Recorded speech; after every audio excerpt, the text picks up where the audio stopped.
Hey guys, welcome back to the channel. So today is Thursday, supposedly. I'm going to try and do like a little helpful tip kind of Thursday kind of thing going on. Just some things that I've come up with or things that I've heard and read about that are some helpful tips that you guys might not have heard about, because I do like helping people throughout the hobby. I'm not the most knowledgeable guy. A lot of things kind of go over my head, but there are some things that I've come across that I think you guys might like or enjoy. I also would like to start doing some reviews on products that I've come across that you guys might not have heard of either. But for today, we're going to talk about Plasti dip here. So this bottle right here, go ahead and get a close-up for you guys. This guy I got from Ace Hardware for about $9, not that big of a deal. Pretty cheap, especially how often I can use it. The main thing, the reason that I got this, if you have other antennas that you have here, these things are already kind of coated, right? But a lot of times, the cloverleaf antennas that you get might not be covered. They might just be completely metal. They'll be real fragile and bendy, especially on little whoop cameras and things like that you might get on those little tiny cameras. Kind of like, oh, that's a dipole. But on my older whoop, I did have a little tiny cloverleaf antenna. But so, this Plasti dip allows you to do this kind of thing as well. It's going to give you a nice little coating.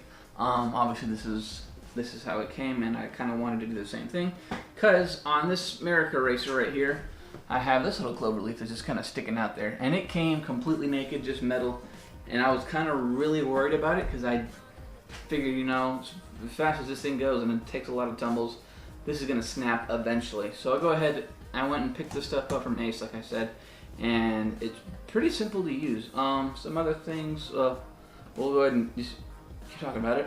So the instructions say pretty basically is to never shake before you get this thing started.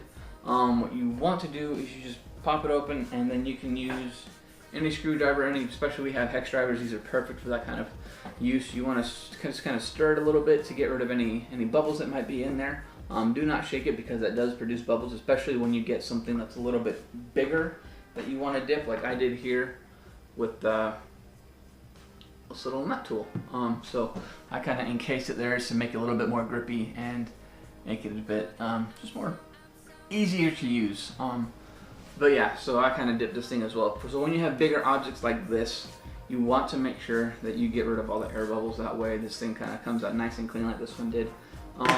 So you'll use this to stir it, and don't worry about it. After about 5 minutes, you just kind of peel it right off, just like a banana. It's not that, it's easy to come off. It's not that big of a deal. And then especially, so I also did a dip like this just for this other little tiny cloverleaf antenna as well, and it worked perfectly. You just, all you have to do is pop the sucker open, dip it in here for a little bit, and then pull it out. Typically what I've done is about 2 dips. That's the max I'll ever use. And I also wanted to see if this was going to affect my signals at all. And obviously it's not, because obviously this thing has it too, so it really shouldn't. But I do have some footage I'll go ahead and put up. As you can see, really not that much of a difference before and after. So it's a pretty good deal. It's a pretty safe bet that it's going to work for you. And then, so yeah, some other things that you can do for it, like I said, tools for this little guy here, and then anything else you might want to Plasti dip. I'm trying to think if there's anything else that I really wanted to Plasti dip. I'm sure I'll find something. But yeah, that's going to be it for this little tip, guys. This is a pretty quick video. It's pretty much how it's going to be. Every one of these little tip videos is going to be something real quick, but something helpful that you guys might be able to use for future reference. But that's it for today, guys. Please let me know what you thought about this video. Again, it's something I want to do kind of like a weekly thing, maybe bi-weekly, depending on how often I can come up with things. But I do have a couple of things in the bag that I want to go ahead and help you guys get started. But yeah, that's basically it. Thanks for watching. Please like and subscribe for more of this kind of crap that you guys might like. Anything you would like me to review or talk about, please let me know, and I'd see how I can do that. I am a little bit busy with school, but we'll see how everything goes. Thanks for watching, guys, and I'll see you next time. Bye.